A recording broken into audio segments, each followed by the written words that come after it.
Mais depuis le 9 août 2024, nous avions posé au gouvernement 8 demandes claires de réforme pour obtenir des élections justes, des élections transparentes, des élections vraiment fondées sur la paix, sur la démocratie, sur le respect du citoyen, sur le respect de nos lois. Nous avons demandé que soit revisité le code électoral de Côte d'Ivoire, que soit auditée la liste électorale pour les élections de 2025. Nous avons même demandé d'annuler la CEI qui existe actuellement pour créer une nouvelle CEI en Côte d'Ivoire. Nous voulons, pour les élections qui viennent là, une CEI dans laquelle il n'y a aucun représentant des partis politiques. Nous avons demandé de revoir le découpage électoral pour l'ajuster, pour que le découpage devienne équitable. Parce que vous savez, dans notre pays là, un ouai a le même poids qu'un sénoufo. Un abouré a le même poids qu'un agni.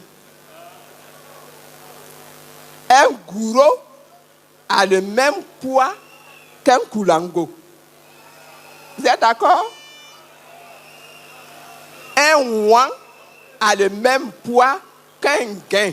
Vous êtes d'accord?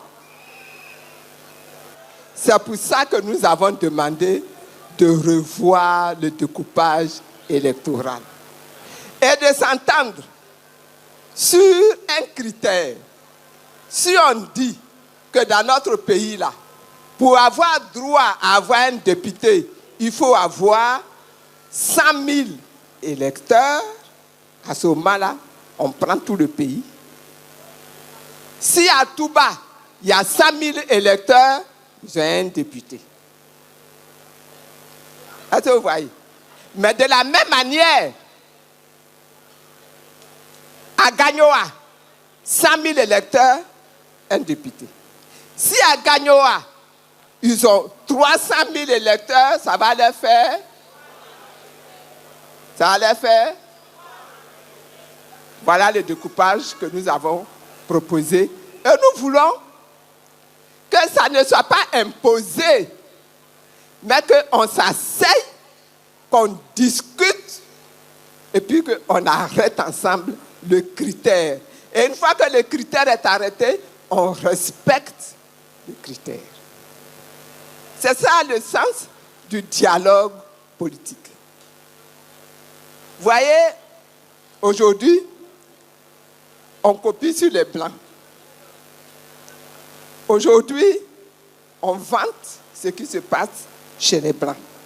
Mais chez les Blancs, là, ils ont mis au moins 500 ans pour construire leur démocratie actuelle. Et même tous les jours, ils révisent, en fonction de l'actualité, en fonction de la réalité, en fonction de la nouveauté. Nous avons demandé qu'on s'asseye et qu'on discute sur la sécurité, la sécurisation des élections. Cette année-là, nous ne voulons plus de bac à verre.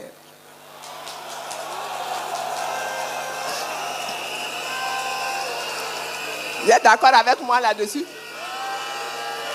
Chaque année, là, nous ne voulons plus de dozo. Vous êtes d'accord avec moi? Cette année-là, nous ne voulons plus de microbes qui viennent infiltrer les meetings des partis. Sécurisation du vote.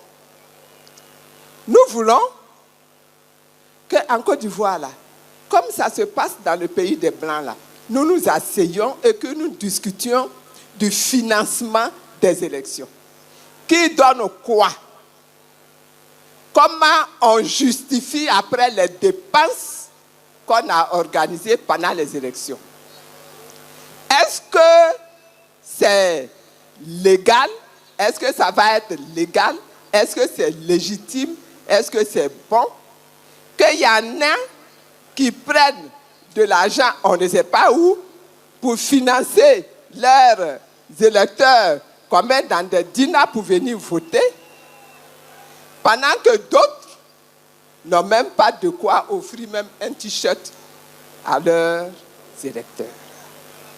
Nous souhaitons que pendant ces élections qui arrivent là, la communication soit équitable, c'est-à-dire que tu sois candidat du RHDP, candidat du PDCI, candidat du MGC, candidat de quel parti encore?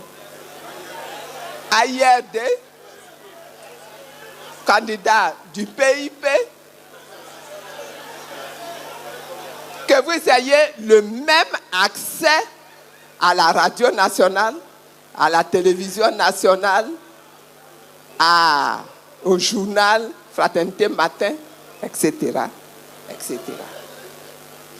Et si on s'assoit et qu'on discute de tout ça, vous allez voir qu'on va être obligé d'aller réformer la Constitution pour avoir une Constitution plus équitable. Voilà ce que nous avons demandé. Ça fait 8 points. Mais jusqu'à présent, on n'a encore obtenu aucune réponse positive pour s'asseoir et discuter des 8 points. C'est une des raisons pour lesquelles on vous a convoqué. Parce qu'on voulait, yeux dans yeux, comme on dit, vous donner l'information.